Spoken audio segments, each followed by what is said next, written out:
Good morning. So today I'm going to work on trying to rescue this plant that my daughter bought at a garden center clearance. I thought I knew what it needed, that it would need a lot of moisture. So we put it in a glass. However, definitely too much moisture from what I understand now. I was going off of like my other ferns.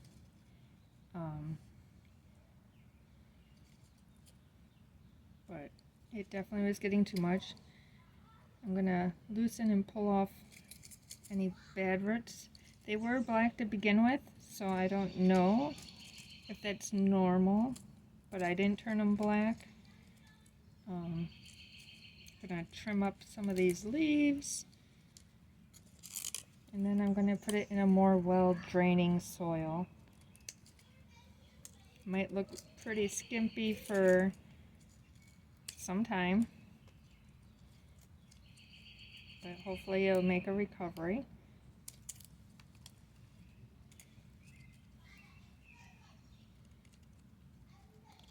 It'll be like one of those epic comebacks.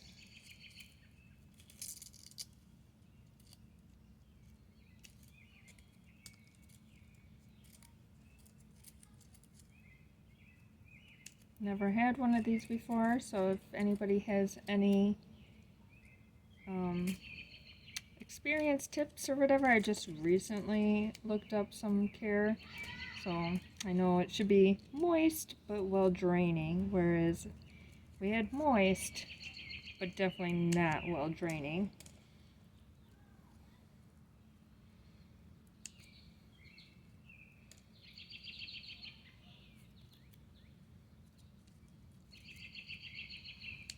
And do you think it can make a comeback with just this little bit left?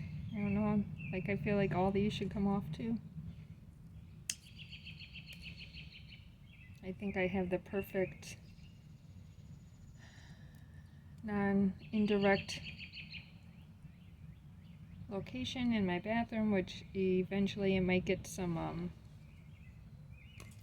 humidity from.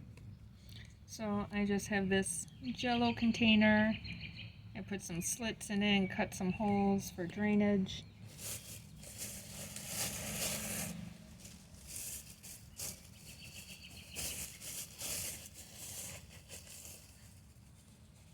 And put it in a pot that has some sphagnum moss, sand, perlite, and regular soil.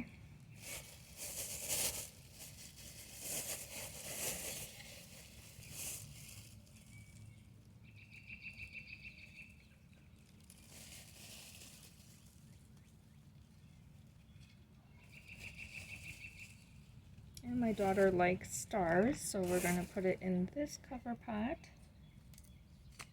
There we go. This was one of my estate sale finds. It was 25 cents, but it might have been on half price day. I did see there's a outside stress crack or glaze crack, or maybe it was just a scrape, I don't know, but it doesn't go all the way through. So hopefully in the future I can give an update. Hopefully the update is not that it's completely dead and that it's making its comeback. Stay tuned.